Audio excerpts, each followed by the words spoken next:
إن الحمد لله نحمده ونستعينه ونستهديه ونستغفره ونعوذ بالله من شرور أنفسنا ومن سيئات أعمالنا من يهدي الله فلا مضل له ومن يضلل فلا هادي له أشهد أن لا إله إلا الله وحده لا شريك له أشهد أن سيدنا محمدا عبده ورسوله اللهم صل وسلم وبارك على سيدنا محمد الفاتح لما أغلق والخاتم لما سبق ناصر الحق بالحق والهدي إلى صراطك المستقيم صلى الله عليه وعلى آله وأصحابه حق قدره ومقداره العظيم أما بعد. Alhamdulillah, kita rafa'kan kesyukuran dan rasa terima kasih kita kepada Allah Ta'ala pada pagi ini dapat kita bertemu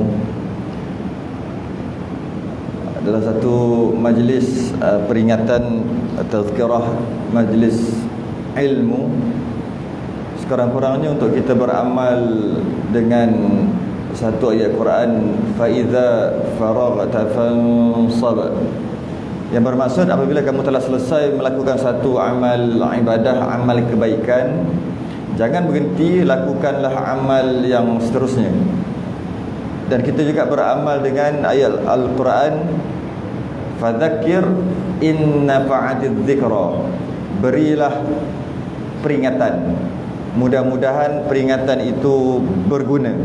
Saya dzakkaru man yakhsha, kerana orang yang takut pada Allah akan menerima peringatan tu. Wa yatajannabuhal ashqa, dan sangat celaka orang yang menjauhi peringatan. Alhamdulillah, temu kita untuk, tak silap saya 2 tahun lepas ada datang sini. Kemudian dijadualkan untuk lepas pada tu lah kan, tapi masalah Covid dan sebagainya, PKP dan sebagainya, tertangguh sehingga ke pagi-pagi ni kita dapat jumpa sekali lagi. Kalau nak tahu ni kali yang kedua lah ni. Yang kali kedua. Kali pertama pun pada bulan Ramadan juga. Tapi tazkirah lepas tarawih. Cuma kali ni subuh. Tuan Kamarul kita minta. Kebetulan pula hari ini hari kebesaran, hari istimewa yang kita panggil Nuzul Quran. Dan kebetulan juga saya ada di sini. Saya tak berada di sini lama dah, berbulan-bulan dah, 6 bulan. Kebetulan pula dalam masa 10 hari ini, atas jemputan masjid untuk buat daurah, kebetulan ada. Dan ada kebetulan pula hari Khamis, ini Khamis kan? Hari Khamis tak diisi subuh sebab tak perasan pula ada nuzul Quran ke situ. Daurah saya hari lain. Saya tak hari, sekejap lagi ni ada daurah ni. Jadi kosong rupanya. Alhamdulillah, bertemu kita. Jodoh untuk kali yang kedua setelah 2 tahun. Okey lah tu, 2 tahun sekali. Nanti insyaAllah 2 tahun lagi kita jumpa lagi. Kena kita pada bulan Ramadan, yang mana bulan Ramadan ni satu bulan yang kita dituntut untuk berpuasa. Yang sangat masyhur, kita biasa mendengar ayat-ayat, hadis-hadis yang berkaitan dengan kewajipan berpuasa. Ya ayyuhallazina amanu kutiba alaikumusiyam kama kutiba alal ladzina min qablikum la'allakum tattaqun. Wahai orang beriman, diwajibkan ke atas kamu untuk berpuasa seperti mana diwajibkan atas orang yang orang terdahulu daripada kamu, umat yang terdahulu, mudah-mudahan kamu bertakwa. Maknanya kita tahu umat yang terdahulu, umat Nabi Nuh berpuasa, umat Nabi Daud berpuasa juga, yang mana asalnya wajib pada mereka. Turunnya syariat Nabi SAW membatalkan syariat yang terdahulu, iaitu puasa Nabi Daud selang sehari. Umat terdahulu wajib, umat Nabi Daud. Hari ni puasa, esok tak puasa. Begitulah. Mujur kita bukan umat Nabi Nuh dan Nabi Daud. Kalau tidak, yang sebulan ni pun rasa macam tak larat dah ada. Kita juga ada puasa sunat, kita panggil Ayyamul Bid, hari putih. Sebenarnya hari putih itu adalah hari berpuasa pada umat Nabi Ibrahim. Umat Nabi Ibrahim puasa sebulan 3 hari wajib. Setahun 36 hari. pada pertengahan bulan yang kita panggil hari putih. Orang yang suka puasa dia tahu hari putih tu apa, iaitu 13, 14, 15 setiap bulan. 13, 14, 15 bulan Qamariyah setiap bulan. Dan ada juga umat yang terdahulu wajib berpuasa pada hari hitam, Ayyamul Sud, hari hitam. Hari hitam ni adalah 29, 28, 29, 30, ataupun kalau ada 29 hari je, 27, 28, 29. Dia panggil hari hitam. Kita jadi sunat. Turun je syariat Nabi SAW, sebulan puasa Ramadan, automatik puasa umat terdahulu semua jadi sunat. Automatik. Macam tu juga umat-umat Nabi Musa, 3 hari sebulan juga. Dan cara berpuasa mereka dengan cara dan syariat mereka lah. Ada yang berpuasa tak boleh makan, minum boleh. Ada yang tak boleh minum tapi minum susu boleh. Dia macam-macam syariat, bergantung pada waktu tu lah. Ada yang makan minum tak boleh daripada pagi sampai pagi esok. Ada yang beberapa hari. Ada yang berpuasanya tertentu saja, perkara tertentu. Kita tak boleh makan dan minum dan perkara yang membatalkan puasa daripada terbit, daripada fajar subuh sehingga ke maghrib. Itu syariat kita, membatalkan syariat yang lain. Dan tak boleh makan apa, tak boleh masuk sesuatu ke dalam rongga. Walaupun umat terdahulu dia menerima puasa macam kita, tapi ada beberapa perkara yang tak diberi oleh umat terdahulu. Allah tak bagi. Istimewanya kita, yang hanya kat kita je ada. Iaitu yang pertama sahur. Sebab tu jangan tinggal sahur. Faslu ma baina siyamina wa siyami ahli kitab aklahus sahr. Perbezaan antara puasa kita dengan puasa umat terdahulu adalah sahur. Jadi pastikan ada perbezaan. Walaupun sahur dengan seteguk air, kerana waktu sahur tu berkat. Kalau dah kenyang sekalipun, teguklah satu teguk air sekurang-kurangnya dengan niat sahur, kerana waktu sahur tu berkat. Antara lain, secara ringkas, yang tak ada pada umat terdahulu, tarawih. Jadi jangan tinggal tarawih. Ramai dah syahid kat sini? Tak kot. Saya datang hari tu, dulu tu 20 hari yang ke-20 lebih juga. Waktu tu nampak macam melimpah sampai keluar lagi waktu tu. 2 tahun lepas.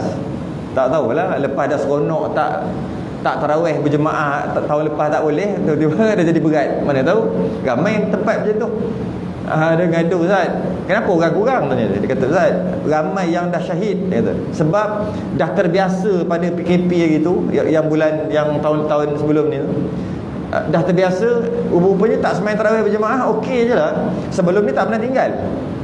Dia takut nak tinggal, macam wajib lah kita kata tarawih ni bagi dia, sebab tak pernah tinggal.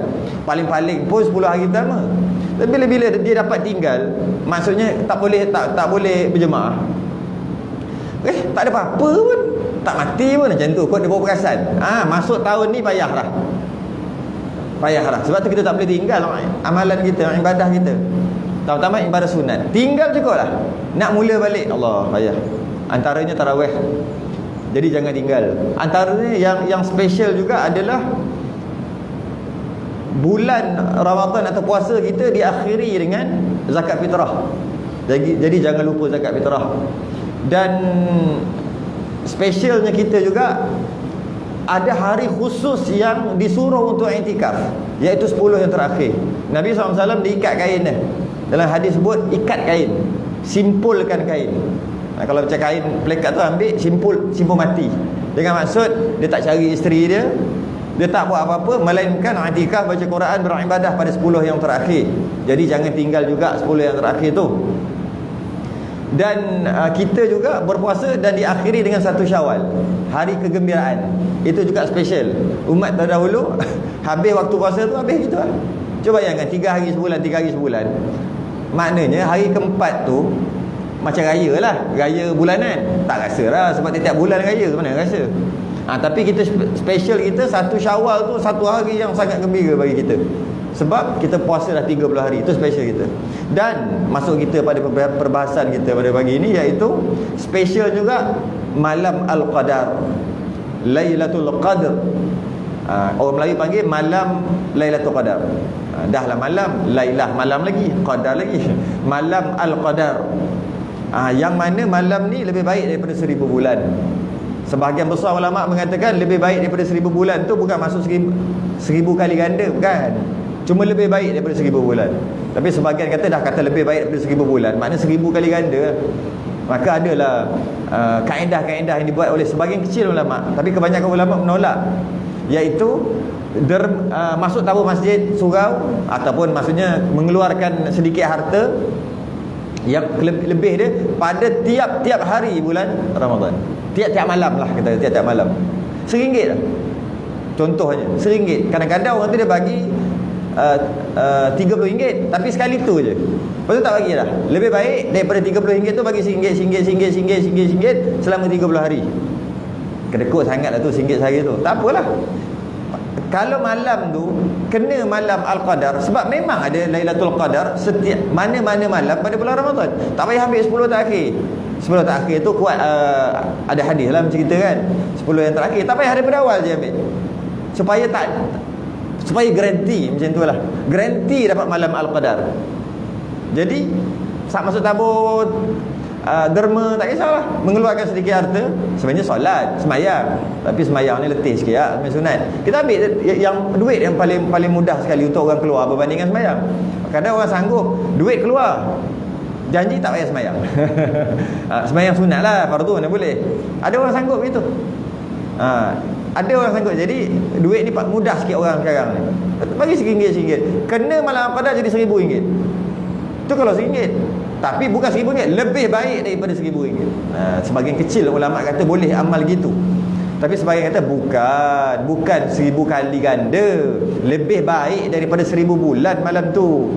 Jadi kena ibadah pada malam itu, kerana malam tu dia akan gandaannya sampai sehingga kalau ibadah yang kita lakukan tu, sehingga secara umumnya sangat hebat malam tu, sangat baik. Macam tu je, bukan sampai 1000 kali, 2000 kali ke, tak ada waktu tu. Tapi sebagian ulama kata ada, okey lah tu. Yang mana sekarang kalau nak kira 1000 bulan tu 83 tahun, okey lah tu. Sebenarnya ada kisah berkaitan dengan perkara ni, iaitu pada zaman Bani Israel ada seorang pemuda, setengah riwayat dia kata bukan pemuda, seorang nabi. Ada setengah riwayat kata seorang pemuda, dia keluar di jalan Allah selama 1000 bulan. Para sahabat dididik oleh Nabi. Dia ada satu sifat, satu perangai, khitamuhu misk wa fi dzalika falyatanafasil mutanafisun. Mereka ni, para sahabat yang telah dididik oleh Nabi ni, dia berebut-rebut nak cari redha Allah, berebut-rebut nak buat pahala lah, macam tu. Berebut-rebut, bertumbuk. Bertumbuk nak buat pahala. Ya, nak masuk saf yang pertama. Saf pertama lebih besar daripada saf kedua. Jadi masuk engkau lagi, engkau lagi sampai bertumbuk pada. Sehingga kan Nabi kata, kalau kau tahu kelebihan saf yang pertama, buat apa? Undi. Sum. Aku buruk, kau bantu lah, kau jadi, kau naik depan. Sehingga kan mengundi, nak kita besarnya. Para sahabat berebut, bergaduh. Wa fi dzalika falyatanafasil mutanafisun, berebut untuk buat kebaikan. Kita beza, kita kita macam tu bagi orang. Dia terbalik. Dalam masalah dunia kita kena bagi orang dulu. Dalam masalah akhirat kita rebut dulu.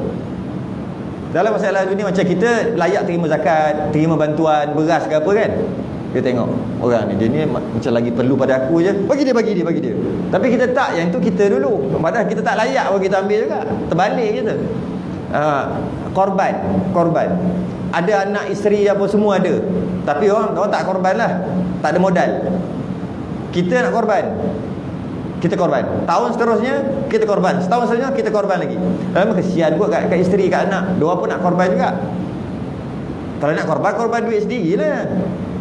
Isteri pun, anak pun, kalau ada duit lebihan, tak apalah. Dia kata tahun ni tak payah, tahun ni bagi isteri yang buat. Tak kena jaga tu. Kerana korban ni dia ibadah setiap tahun dan setiap orang. Kalau isteri tak ada duit, tak adalah tuntutan sunat kat dia, tak mampu kan. Kalau ada duit pun ada tuntutan untuk dia. Sebab bila kita korban, kita akan terkorban, baru namanya korban. Ini tak korban tapi tidak terkorban. Sebab apa? Duit orang lain tak terkorban pun. Yang terkorban macam ni, duit ada 1000 dalam ni, nak hidup lagi, maksud nak dapat gaji lagi katalah lagi 2 minggu, ada 1,000 dalam poket, tu je yang ada. Lepas tu pula masuk hari haji, maksudnya waktu korban 700, tak apalah, bagi 700 ada RM300 lagi untuk hidup lagi 2 minggu. Weh, perit juga tu. Betul tak korban? Itu baru real punya korban. Lepas dia korban, dia terkorban. Ini tak korban tapi duit orang lain, tak terasa pun macam korban. Itu bukan korban. Tak sampai sah, bukan tak sah, tak sampai matlamat. Sebab apa? Sebab dalam masalah akhirat, kita ni biasa bagi orang dulu, terbalik kod. Masalah dunia kita rebut dulu. Jadi malam Al-Qadar ni lebih baik daripada 1,000 bulan. Jadi bolehlah amal yang kata sebagian kecil ulama, iaitu walaupun sebagian ulama lain tolak pun tak apa, tetap jadi sedekah juga, sedekah tiap-tiap hari. Kalau kata sebelum ni tak, bermula hari ni, malam ni, mula tiap-tiap hari. Kalau RM10 tu kena malam Al-Qadar kali lebih baik daripada 1,000. Dikali 1,000. Walaupun ada yang menolakkan lah, sebab dia kata lebih baik daripada 1,000 bulan, bukan 1,000 kali ganda kan. Tapi masih lagi sedekah, baguslah tu. Dan pada malam Al-Qadar juga turunnya Quran.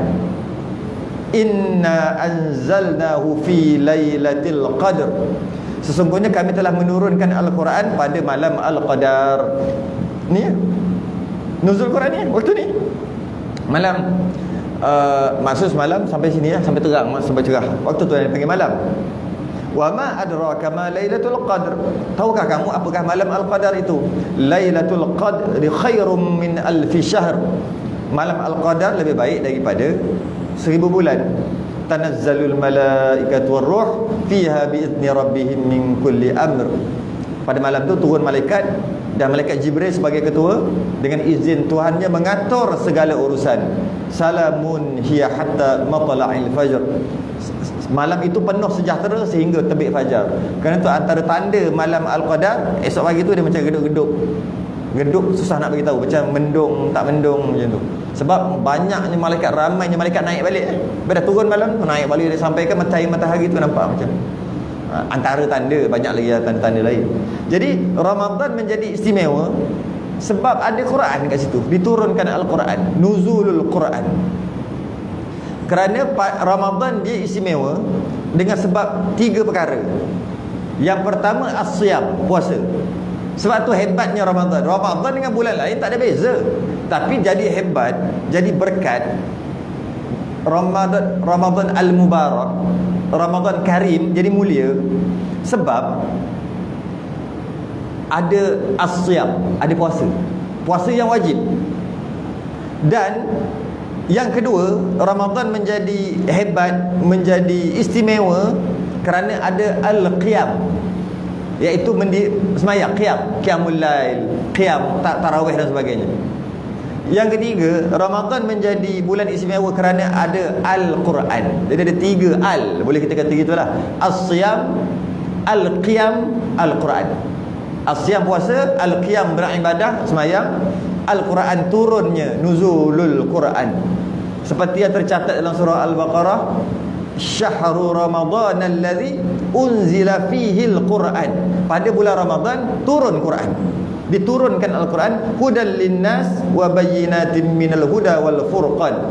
Quran itu akan menjadi petunjuk bagi manusia, dapat membezakan di antara yang hak dengan yang batil dengan Quran tu. Jadi kita sambut 17 Ramadan, nuzulul Quran. Banyak khilaf ulama di sini. Ada kata 24 dan sebagainya. Kita ambil yang 17, tak ada masalah. Tak ada masalah, kita sambut. Yang penting ingatan tu kita sambut.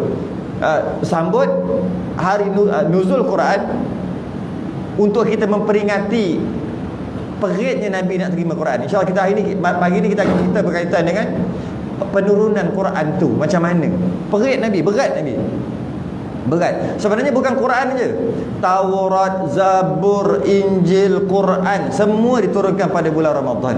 Cuma waktu tu berbeza. Macam Taurat awal macam tu kan, Zabur duduk di sini, tarikh tu berbeza, tapi semua bulan Ramadan. Maknanya bulan Ramadan ni bulan yang suci, bulan yang diturunkan kalamullah, yang bukan kalamullah Quran aja, yang lain-lain pun sama, kitab-kitab yang lain pun sama, bulan Ramadan juga. Cuma hati-hati dengan perkataan nuzul. Nuzul tu masuk Quran. Nuzul Quran bermaksud turun. Jadi kalau nuzul Quran, Allah Allah mewahyukan ke Nabi SAW. Bila sebut turun, kat sini kata jangan kata turun tu turun dari segi fizikal lah,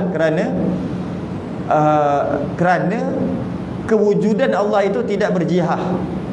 Dengan maksud tak ada depan, belakang, kiri, kanan, tak ada tempat, tak ada masa, tidak bermasa, duduk di luar masa, di luar tempat dan di luar jihah. Jihah tu maksud arah, tak ada, tak berarah. Jadi bila turun tu daripada atas ke bawah. Habis tu apa maksud nuzul Quran?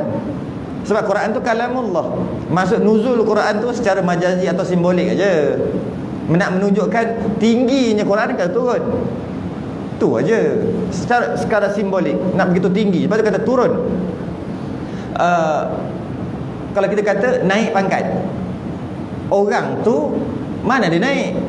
Pangkat dia naik. Turun pangkat, orang tu duduk macam tu juga. Dari segi pangkat tu kita tak kata naik pangkat. Kenapa dia tak naik ke, tak terapung ke? Kata naik tak. Orang bercakap pun macam tu juga. Jadi bila sebut turun tu dengan maksud bila turun daripada atas ke bawah, atas tu mulia, bawah tu hina. Nak memuliakan, Quran diguna perkataan nuzul, iaitu turun. Sekadar simbolik. Dan nak beritahu juga Quran ni satu mukjizat yang hebat, yang mana dia kena ada cara-cara ataupun macam mana bahasa sekarang orang panggil SOP. Ada SOP, ada ISO, boleh juga ada syarat. Sebab ianya hebat, maka dia ada cara dia. Dia bukan main boleh turun gitu. Hebatnya penciptaan Allah, bumi, cakrawala, manusia dan sebagainya. Boleh je Allah jadikan lembu, lembu, turun ada lembu, turun besar. Boleh aja. Tapi nak beritahu hebatnya Allah ni, dia buat secara apa dia panggil? Terorganisasi. Boleh kot ayat tu. Maksudnya tersusun. Mula-mula nak ada lembu, kena ada ibu lembu. Kemudian bunting, keluar anak lembu. Lepas tu kena ada rumput. Boleh je rumput ada, ting-ting boleh je ada. Tapi nak ada rumput, kena ada tanah. Nak ada tanah, kena ada hujan untuk tumbuhkan rumput. Padahal Allah sangat berkuasa untuk buat rumput terus jadi macam tu je. Tapi nampak organik. Dan dicipta malaikat untuk cabut nyawa, untuk bagi rezeki. Padahal Allah Maha berkuasa nak bagi. Malah malaikat tu wakil je. Malaikat tu tak berkuasa pun nak memberi rezeki, nak mencabut nyawa. Qul yatawaffakum malakul mautil ladzi wukila bikum. Cabut nyawa ni, malaikat cabut nyawa, kita panggil malaikat maut ni, jadi wakil Allah je. Yang matikan Allah. Tapi kenapa buat juga malaikat? Allah tidak mengambil manfaat daripada makhluk yang dibuat. Subhanallah, Maha suci Allah. Daripada mengambil manfaat daripada makhluk. Buat malaikat, lepas tu suruh malaikat tu buat kerja. Lemah tu tandanya. Buat malaikat suruh kita tu. Kita buat sesuatu dan kita ambil manfaat daripada sesuatu tu, mengambil manfaat daripada apa kita buat. Kita buat kipas, kita ambil manfaat daripada kipas. Tapi Allah buat makhluk, memang Allah mencipta makhluk, tak mengambil manfaat. Subhanallah, Maha suci Allah daripada mengambil manfaat daripada ciptaannya. Allah cipta kursi. Ya, kita baca ayat kursi. Allah tak mengambil manfaat daripada kursi. Allah duduk, tidak. Subhanallah, Maha suci Allah, tak mengambil manfaat. Allah cipta tempat, Allah tak ambil manfaat daripada tempat. Tidak bertempat, tempat, tidak. Jadi cuma Allah buat secara tersusun macam tu, nak tahu hebatnya. Macam ni, tengok satu-satu. Nak tumbuhkan sehelai rumput, Masya Allah, macam-macam kena buat. Entah berapa titik air hujan pun tak tahu lah. Hebatnya. Padahal boleh je, ting, jadi rumput terus. Bukan rumput, lembu terus. Itu baru cerita lembu. Banyak kan nak jadikan padi, macam-macam lagi yang Allah buat. Sikit-sikit tanahnya, kemudian hujannya, satu-satu. Tanahnya tak boleh keras sangat, tak boleh lembik sangat, kena ada air dan sebagainya. Nak itu organisasi yang sangat hebat yang Allah buat. Nak tunjuk kebesaran Allah. Itu jadi disebut turun tu, nak bagi tahu daripada mulia, daripada tempat yang mulia turun. Kerana Al-Quran ni wahyu daripada Allah. Diturun cara Quran. Adakah kita dapat Quran tu macam tu Nabi terima? Dapat buku lah, mushaf, buku apa ni yang telah dibuku Quran. Macam tu ke? Ada orang faham gitu. Macam contohnya macam Jibril datang, ya Muhammad, dia ambil surah Baqarah, surah Al Imran. Ada orang faham gitu. Ada orang faham gitu. Tapi kata tak tahu ke tiap-tiap kan ada waktu kadang-kadang Nabi diterima wahyu. Tahu. Tapi Quran tu dia tak boleh lagi, tak boleh lagi. Sebab tu penting melazimi majlis ilmu. Kita nampak bagi kita Allah benda tu pun tak tahu. Ada orang tak tahu, saya jumpa ramai. Oh, saya ingatkan Jibril datang bagi buku lah, kita kata bagi kitab gitu je. Tertulis kat situ pertama Fatihah, surah pertama, kedua Baqarah. Oh, macam tu fikir. Tak tanya dia balik. Tak tahu ke kan Nabi kadang-kadang terima wahyu kan, kadang-kadang Jibril datang peluk Nabi peristiwa Iqra tu. Tahu. Tapi tu dia tak boleh pergi, dia tak boleh kait. Dia tak ada kata ya juga, tak ada pun, tak ada kaitan. Itu wahyu dia kata. Quran tu wahyu lah. Dia tak ada kaitan. Dia tak boleh kaitkan. Ada orang macam ni. Ada. Kalau tak melazimi majlis ilmu, dia rasa dia faham tapi tak faham pun sebenarnya. Yang mana wahyu diturunkan bukan dalam bentuk tulisan, bukan dalam bentuk tulisan, tidak. Cara wahyu turun dibaca oleh Jibril. Jibril baca, mulut Jibril, senang cerita, keluar kau mulut Jibril. Nabi dengar dan Nabi faham. Okey dah. Okey. Dan bila Nabi faham, Nabi faham dan kemudian Nabi baca balik, keluar balik kat mulut Nabi, baru dicatat. Jadi maksud dapat tu dalam bentuk kefahaman, boleh kita kata gitu.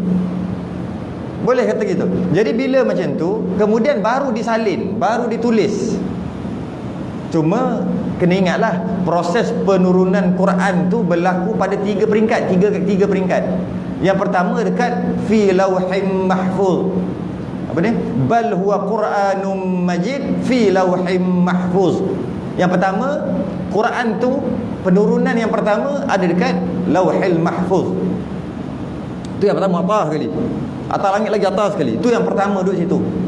Bila wallahu alam. Lama sangat. Okey. Kemudian diturunkan. Yang diturunkan kan kita tahu Quran diturunkan kan secara beransur-ansur. Jadi peristiwa turun sikit kan. Iqra pun 5 ayat aja mula-mula. Jadi bila macam tu, kenapa kita kata Quran turun 17 Ramadan? Kenapa gitu? Kan Quran turunkan, wahyu turunkan beransur-ansur. Ni pahaman dia macam ni. Daripada Lauhil Mahfuz dia turun ke langit dunia. Nama langit dunia tu Baitul Izzah. Turun ke langit dunia tu sekaligus. Itu yang 17 Ramadan. Walaupun ada sebagian ulama kata 24 yang tadilah.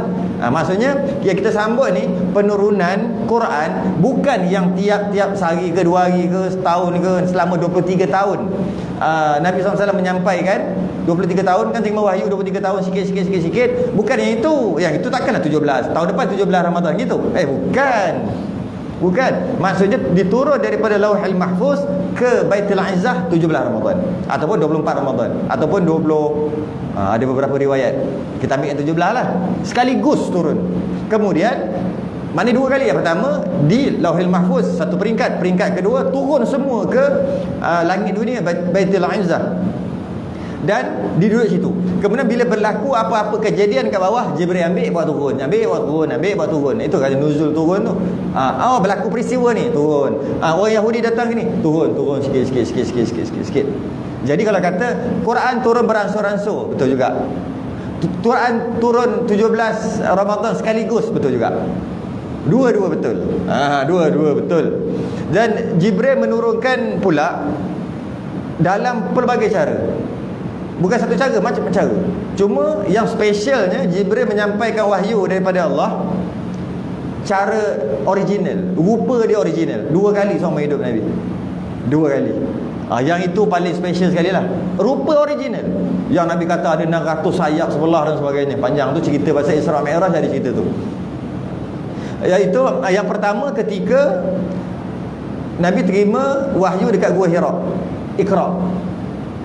Yang ini bukan dalam rupa sebenar. Yang dipeluk tadi tu bukan dalam rupa sebenar. Tak diriwayatkan dalam rupa macam mana. Tapi bukan dengan rupa Jibril yang sebenar. Tidak. Peristiwa Iqra pun berlaku, kena peluk kan. Iqra bismi rabbikal ladzi khalaq, khalaqal insana min 'alaq, sampai habis 5 ayat. Kemudian Nabi menggeletar kan cerita tu, ringkas-ringkas lah menggeletar. balik rumah jumpa isteri dia, Siti Khadijah Khuwailid. Jumpa selimut, tentu tak apa macam ni, kita jumpa saudara dia, sepupu Siti Khadijah, Waraqah bin Naufal nama dia, sepupu dia tu seorang pendeta. Dia kaji Taurat dan dia kaji Injil. Waktu tu Quran tak ada lagi lah, baru tu Iqra tu lah, Quran tu yang pertama tu. Jadi dia orang alim lah, kita kata pendeta orang alim lah. Jadi dia pergi jumpa. Akhir sekali cerita, pendekkan cerita, dia kata, engkau ni lah yang datang kat engkau, ni lah yang datang dekat Nabi-Nabi yang sebelum ni, iaitu Jibril, dan engkau akan dimusuhi oleh kaummu sendiri dan sebagainya cerita. Sebab aku dah kaji dalam Taurat dan Injil, ada cerita engkau ni. Main tengok kejap, selak kat belakang, ada khatam nubuwah, cop kenabian. Ya dah ni. Kau jangan risau, engkau akan dimusuhi oleh kaummu sendiri. Tapi kalau aku masih hidup, tu Waraqah bin Naufal dah umur 100 lebih dah, tua sangat dah. Kalau aku masih hidup, aku duduk depan sekali. Tapi tak sempat, dia meninggal, Waraqah bin Naufal. Dah tahu macam tu ni balik. Beberapa riwayat, ada riwayat mengatakan sebulan, ada riwayat mengatakan 2 bulan, ada riwayat mengatakan 6 bulan, ada riwayat mengatakan setahun lebih. Tak turun dah wahyu lepas tu. Tak turun dah. Nabi dah jadi risau. Sebab dapat terima wahyu ni, kadang-kadang orang biasa terima wahyu, tiba-tiba tak terima wahyu, tiba-tiba tak ada, risau. Apa hal ni tak tahu. Lama dalam jangka masa lama. Ingatkan esok lusa terimalah. Tak. Paling riwayat yang masyhur ada sebulan lebih. Dia menunggu Jibril. Pada kali itu Jibril datang menyampaikan wahyu. Apa? Yang kedua, wahyu kedua apa? Ya ayyuhal mudaththir kum fa'anzir. Itu yang kedua. Wahai orang berselimut, bangun untuk menyampaikan. Kum fa'anzir, pergi sampaikan. Jadi rasul lah maksudnya. Maka ulama mengatakan Iqra dilantik menjadi rasul, peristiwa Iqra, tapi tak dilantik menjadi nabi. Iqra tak dilantik menjadi rasul. Sebab Iqra tak suka sampaikan pun, sebab rasul ni menyampaikan kan. Setelah sebulan ataupun riwayat paling lama kata setahun lebih, turun ya ayyuhal mudaththir, ya ayyuhal muzammil, wahai orang yang berselimut tu, kum fa'anzir, bangun dan pergi sampaikan. Bila sampaikan baru dilantik menjadi rasul. Ada kata gitulah, ada ulama kata. Jadi ketika kali kedua Nabi tunggu mana Jibril. Kali tu dia datang rupa sebenar. Tu yang pertama. Yang kedua, cara menyampaikan wahyu dengan rupa sebenar juga ketika Mi'raj. Nabi Mi'raj, Isra, Mi'raj, jumpa juga Jibril dengan rupa sebenar 2 kali secara ringkas. Dan antara cara lain yang biasa juga, Jibril menyerupai seorang lelaki, macam hadis Jibril. Sahabat tengah kuliah, Nabi tengah bagi kuliah, sahabat tengah dengar kuliah, tiba-tiba datang seorang lelaki, rambut hitam, pakai baju putih berlepak. Waktu tu pula waktu ribut pasir, padang pasir, tapi dia putih melepak. Sepatutnya kalau orang daripada luar masuk, berdebu habis. Dia tak, putih macam baru lepas keluar daripada hamam, baru keluar daripada bilik air, baru lepas mandi. Rambut hitam pekat, orang cantik, orang lawa, orangnya handsome. Lepas tu pula baju dia tak ada pun debu, macam baru keluar dari bilik air. Tapi siapa nampak dia, tiba-tiba je ada kat situ. Bau sangat wangi, rupa sangat muda. Datang duduk, letak kepala lutut dia dengan kepala lutut Nabi macam ni. Kami terkejut kata Sayyidina Umar. Panjanglah hadis tu, saya pun nak bagi tahu, nak cerita yang tu. Itu dia panggil hadis Jibril. Nak ceritanya, dia menyerupai seorang lelaki. Ada. Kadang-kadang wahyu Quran ni diturunkan dalam, yang ni yang paling Nabi kata paling berat sekali, iaitu bunyi loceng. Macam bunyi loceng, macam bunyi dengung lebah, macam tu. Nabi tahu ni Jibril ni nak sampaikan wahyu ni. Yang tu paling berat sekali, paling berat. Pernah anak angkat Nabi, Zaid, Sayyidina Zaid, dia peha Nabi duduk atas peha dia gitu, duduk. Sebab Zaid tu anak angkat dia. Duduk. Masa tu tiba-tiba wahyu turun dalam bentuk tadi tu, bentuk loceng ataupun lebah tadi. Bunyi Nabi seorang je lah ni. Dia kata nak pecah kaki aku, peha aku, tulang pun nak pecah, rasa berat. Pernah Nabi duduk atas unta, terima wahyu dengan cara macam tadi, bunyi macam loceng dan bising dan bunyi macam lebah. Terpenyek, terduduk unta. Nak beritahu berat, paling berat, Nabi paling berat. Kadang-kadang wahyu tu turun dengan direct kepada qalbu, kepada hati Nabi, direct tiba Nabi faham dah dan keluar Quran kat mulut direct. Ada juga melalui mimpi, macam yang berlaku pada Nabi Ibrahim yang sembelih Nabi Ismail tu kan, mimpi. Itu beberapa cara wahyu. Quran turun tu dalam beberapa cara macam tadi. Dan apabila diturunkan, Nabi ummi, iaitu tak erti menulis dan membaca, yang menjadi satu kemuliaan Nabi tak erti menulis dan membaca. Kita tak tahu tulis dan membaca, jadi satu kehinaan bagi kita, kecelaan bagi kita jika tak tahu membaca dan menulis. Tak tahu membaca dan menulis pada Nabi jadi satu kemuliaan. Satu kemuliaan bagi Nabi, tak tahu membaca dan menulis. Jadi para sahabat ada yang dilantik untuk menjadi penulis. Kita kena percaya mereka ni. Kalau mereka tipu, kita baca Quran tipu tu. Mereka ni orang yang hebat, yang mana Allah jaga Quran ni. Maka apabila sahabat ditugaskan untuk menulis wahyu Quran ni, maka sahabat ni orang hebat juga. Antaranya Muawiyah, Zaid bin Sabit, Ubay bin Ka'ab, Khalid Al-Walid. Mereka tukang juru tulis. Dan ditulis pula depan Nabi. Tulis di atas batu, tulang, kulit binatang, pelepah kurma, macam tu lah. Tulis depan Nabi. Nabi tengok. Lepas tulis, Nabi simpan. Selang berapa lama, turun lagi Quran, wahyu. Mereka ni tulis, Nabi ambil, Nabi simpan. Macam tu lah. Asal maknanya banyak. Memang banyak. Bertimbun-timbun. Pada tahun ke-12 Hijrah, Nabi SAW dilantik menjadi Rasul 23 tahun. Maknanya separuhnya di Mekah. Mudah-mudah kata 11 tahun lah. Mudah-mudah 11 tahun di Mekah. 23, maknanya 12 tahun lagi di Madinah. Bila di Madinah tu maknanya hijrah. Jadi maknanya pada pemerintahan Sayyidina Abu Bakar pada tahun ke-12 hijrah, dengan maksud Nabi SAW wafat. Dah wafat dah waktu tu. Masa zaman Sayyidina Abu Bakar As-Siddiq jadi khalifah, berlaku satu peperangan nama Yamamah. Peperangan ni menyebabkan 500 hingga 700 sahabat yang menghafal Quran terkorban, syahid. Jadi risaunya Sayyidina Abu Bakar, takut kalau macam ni, takut tak sampai Quran ni kepada generasi, kepada kita. Maka disalin, bermulalah proses penyalinan Al-Quran di situ. Disalin Quran yang dipegang, Nabi pegang tu kan, dapat kat Sayyidatina Aisyah kan, isterinya, dan disalin. Dan sehingga zaman Sayyidina Osman disalin sampai 6 salinan. Maknanya mula-mula dalam bentuk berasingan. Kemudian Sayyidina Abu Bakar risau, kumpul. Kemudian mungkin sampai Sayyidina Umar dibuat satu buku, jadikan buku, mashaf tu lah, jadikan kitab. Kemudian zaman itu Sayyidina Umar, Sayyidina Osman, yang itu salin lagi jadi 6. Kemudian bagi gubernur sana. Siapa nak rujuk kat dia waktu tu. Dan yang ditulis cuma apa dia panggil, cuma rumah, tak ada titik, tak ada baris, rumah je. Kalau kita baca memang jam. Kalau sin ya nun sin macam ni ya. Sebab tak ada titik lagi waktu tu. Kita apa benda banyak sangat rumah ni. Ini nun ni ta semua boleh lah.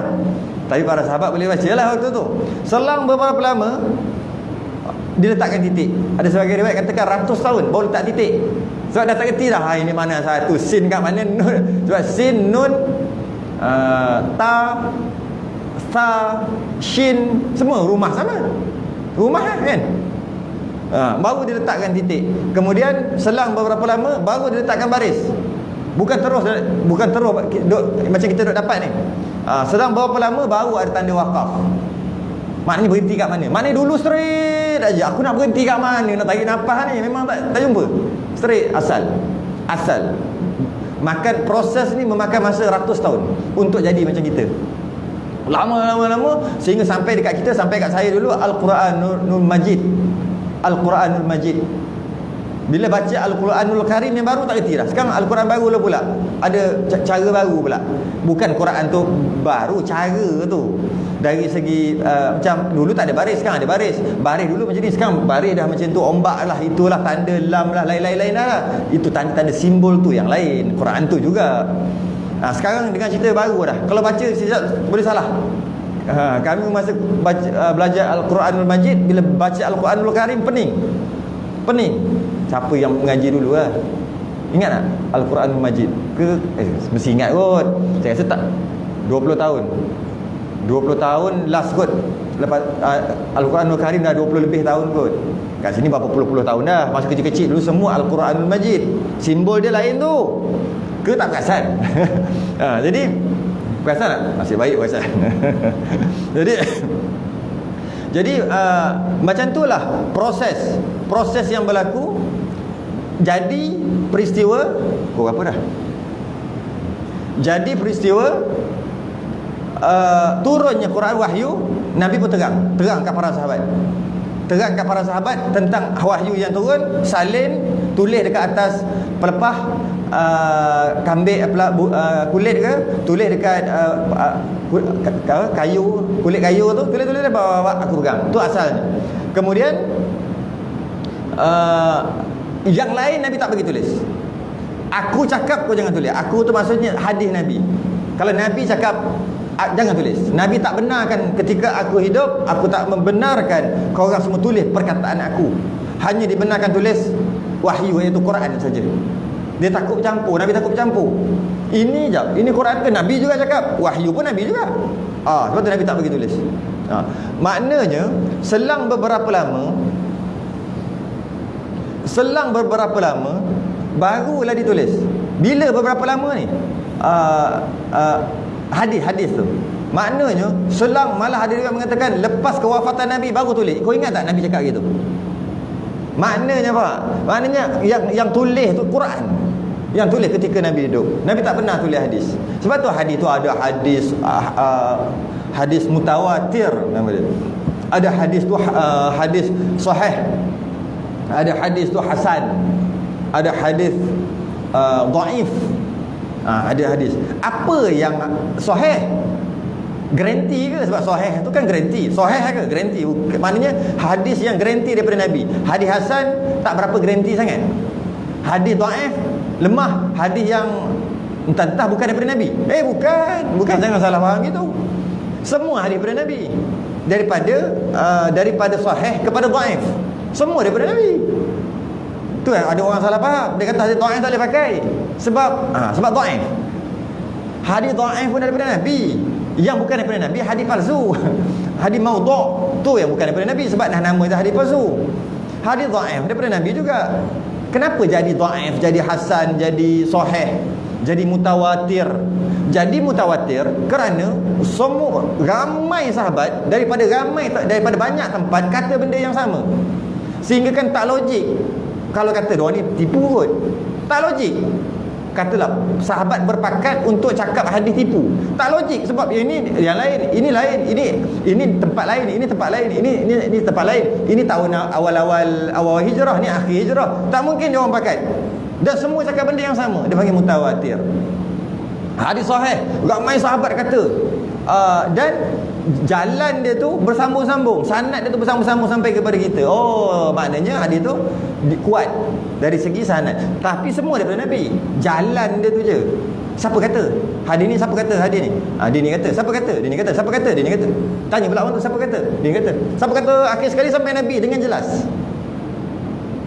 Yang jadi hasan, jadi dhaif, siapa kata? Dia ni cakap. Dia ni siapa macam tak kenal. Kau kenal? Semua tak kenal. Kau seorang je kenal. Kau kenal dia ni. Dia okey tak? Okey je. Dia tak jadilah sahih. Dia turun sikit. Sebab 2-3 orang je kenal yang cakap tu. Saya cakap bahasa-bahasa kampung gitulah untuk kita faham. Itulah jadi hasan, jadi dhaif. Sebab apa? Kau tanya, kau ni siapa ni? Entah. Tanya-tanya, ada 2 orang kenal. Aku kenal dia ni. Ini okey. Zaman Nabi dulu okey. Macam tu. Dah lama pula yang ini pula okey tu okey, tapi dia pelupa sikit. Dia pernah nyanyok masa sebelum dia meninggal, sebelum dia wafat, dia meninggal, dia nyanyok 5 tahun. Sudah. Jadi kurang sikit martabat. Tapi semua daripada Nabi. Itu yang jadi macam-macam martabat. Sebab jika dia 5 tahun sebelum dia mati, sebelum dia meninggal, dia nyanyuk, sebelum tu dia tak nyanyuk. Jadi hadis ni ketika nyanyuk ke sebelum? Entahlah. Sebelum. Confirm sebelum. Tanya orang pula. Siapa betul ke? Ya. Okey. Jadi kuat. Tapi tak tahulah ya kot, tapi antara nyanyuk dengan tak nyanyuk kot. Dia jadi lemah sikit. Itu yang jadi macam-macam. Semua hadis Nabi. Jalan dia tu je. Jadi maknanya hadis ni berlaku setelah Nabi wafat. Tapi Quran ditulis ketika Nabi masih lagi hidup. Lagi hidup. Dan kalau kita tengok daripada awal, berapa dah? Saya ada saya ada daurah ni, penutup daurah dekat Shah Alam. Saya nak kena cakap lagi 3 jam lebih lagi lepas ni. Sampai ke Zohor, masuk 5 jam lagi tak berhenti nak cakap ni. Jadi kita boleh slow. Saya nak turun gear ni. Saya tengok pun dah berkira tu. Jadi rumitnya dan beratnya sehingga dimashafkan Quran tu, besarnya jasa baginda Nabi SAW menanggung beban proses penurunan Al-Quran, sehingga kita mampu menerima mukjizat ni, mukjizat yang sangat agung ni. Maka sepatutnya kita mengambil peringatan dan pengajaran. Walaqad yassarnal Quran lidzikri fahal mim mudzakir. Dan sesungguhnya kami telah memudahkan Al-Quran, mudah untuk dibaca. Tak faham pun mudah. Kita cuba nyanyi lagu, yang lagu zaman Piramli lagi, hari-hari nyanyi, boring pun, pecah kepala. Sikit sekala je bawa sedap. Nyanyi lagu raya hari-hari tak boleh. Sampai bulan Syawal dah tak nak nyanyi dah. Tapi cuba baca Quran sampai bila-bila.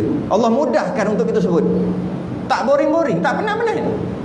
Lepas baca, boleh baca. Dari segi boring tu, dari segi boring tu tak ada. Dari segi penat tu ada. Taklah rasa sakit tekak tu kita. Tapi lepas tu boleh baca, bila tak sakit tekak boleh baca lagi. Cuba nyanyi lagu kan. Memang kita boleh nyanyi selang sebulan 2 bulan. Cuba nak nyanyi balik. Selang 2 bulan tak nyanyi sebab dah penat nyanyi ni yang sama. Kita tak nyanyi sebab benda yang sama.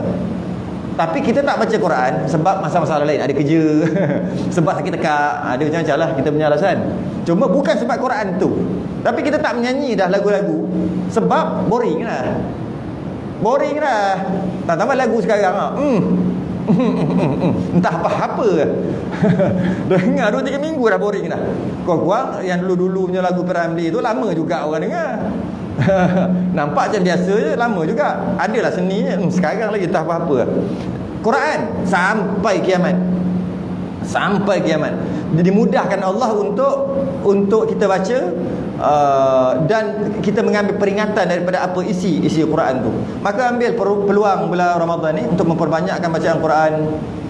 Puasa kita, ketika bulan puasa lah kita dapat mengenal diri kita yang sebenar. Sebab syaitan telah diikat. Sebelum ni kita boleh letak salah tu dekat syaitan. Kenapa tak baca Quran? Kenapa tak khatam ni? Sebulan sekali lah khatam Quran. Oh, tak boleh, banyak kerja. Syaitan ni duduk, silakan, kita disibukkan dengan dunia. Syaitan duduk bisik macam-macam. Sekarang mana ada syaitan dah kena ikat? Apa alasan kita? Sebenarnya kalau kita nak kenal diri kita dari segi ibadah, tengok bulan Ramadan. Itulah kita sebenarnya. Di luar Ramadan kita boleh kata setan, memang setan akan ganggu. Dan di luar Ramadan nafsu kita lapar.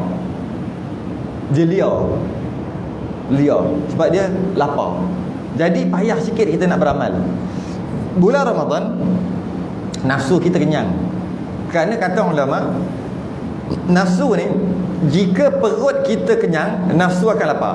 Jika perut lapar, nafsu akan kenyang. Dia terbalik. Jika perut kenyang, nafsu lapar. Sebab tu orang perut kenyang ni panjang angan-angan dia.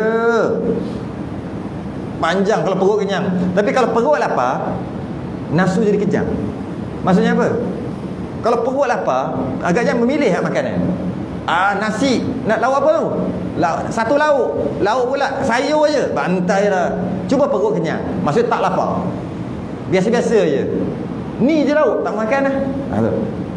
Bila perut kita kenyang, nafsu akan lapar. Bila perut lapar, nafsu akan kenyang. Yang kita nak kenyangkan nafsu. Bila kenyang, boleh kita kontrol nafsu tu. Kita ambil, kejap, sembahyang. Macam tu lah, nafsu tu kita lah. Siapa lagi? Kita lah nafsu tu. Sembahyang, kita pun sembahyang. Boleh je sembahyang 8-20 rakaat. Boleh je buat witir tiap hari. Kenapa luar Ramadan tak boleh? Buat witir tiap hari. Tak mati pun dah buat witir. Berapa tahun dah tak mati-mati pun buat witir pada bulan Ramadan. Kenapa luar Ramadan tak boleh buat? Walaupun satu rakaat witir. Sebab nafsu kita nafsu kita liar, nafsu kita lapar. Sebab perut kita kenyang. Dalam bulan Ramadan perut kita lapar, nafsu kita kenyang. Bila kenyang senanglah nak kontrol. Sebab tu kalau kita nak minta tolong dengan orang, belanja makan dulu. Dia dah telan kita punya duit, kita punya makanan. Main aku payung ini hari. Lepas dia dah makan dah telan, sebenarnya kena minta tolong sikit. Payah nak tolak. Nak tolak macam mana makanan kita dah masuk mulut dia. Jadi maknanya bila dah kenyang, mudah untuk kontrol. Bila senang je nak kontrol. Orang yang terima rasuah tu sebab kenyang tu, sebab tu mudah nak kontrol. Aku nak projek ni. Nah, kenyang dia. Bila kenyang, terpaksa kena ikut.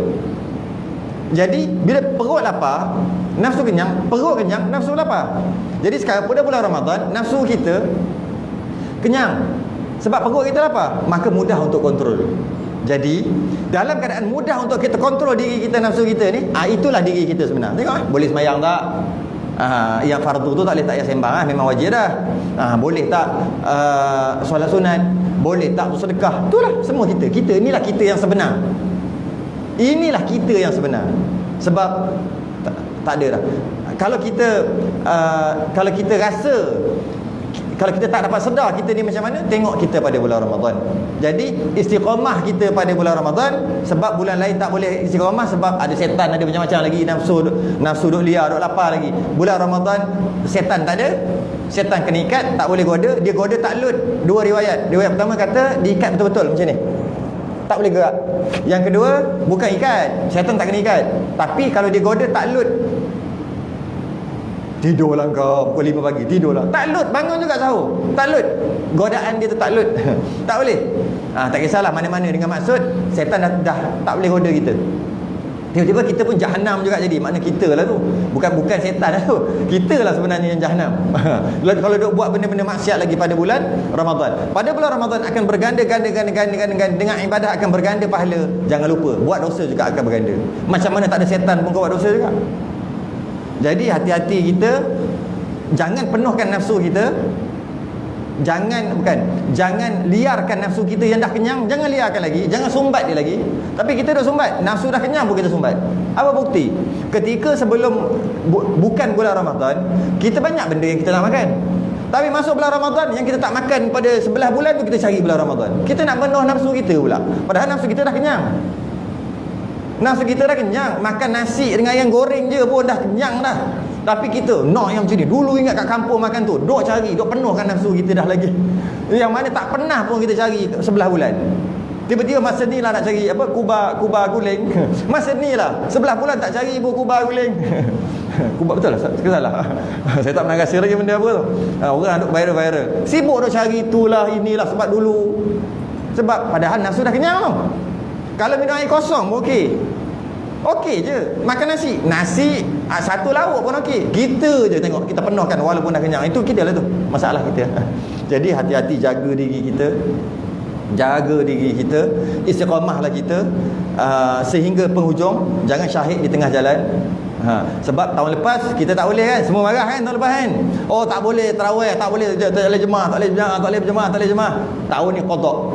Dengan maksud biasa syahid 15 kan, 15 syahid kan. Jangan, ini sampai ke 30 tak syahid. Qada. Kalau tidak sembang je lah dalam Facebook tu. Sebenarnya tu.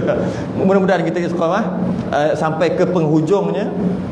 Kerana al-istiqamah tu khairun min alfil karamah. Istiqamah tu lebih baik daripada 1000 karamah. Mudah-mudahan ibadah kita diterima bulan Ramadan. Puasa kita siang hari diterima, malam hari ibadah qiyam kita diterima pada malam hari. A'udzubillahi minasyaitonirrajim. Alhamdulillahirabbil alamin. Wassalatu wassalamu ala rasulihil amin wa ala alihi washabihi ajma'in. Allahumma barik lana fima baqiya min Ramadan wa ballighna lailatul qadr. اللهم نور قلوبنا بنور هدايتك كما نورت الأرض بنور شمسك أبدا برحمتك يا أرحم الراحمين والحمد لله رب العالمين. السلام عليكم ورحمة الله وبركاته.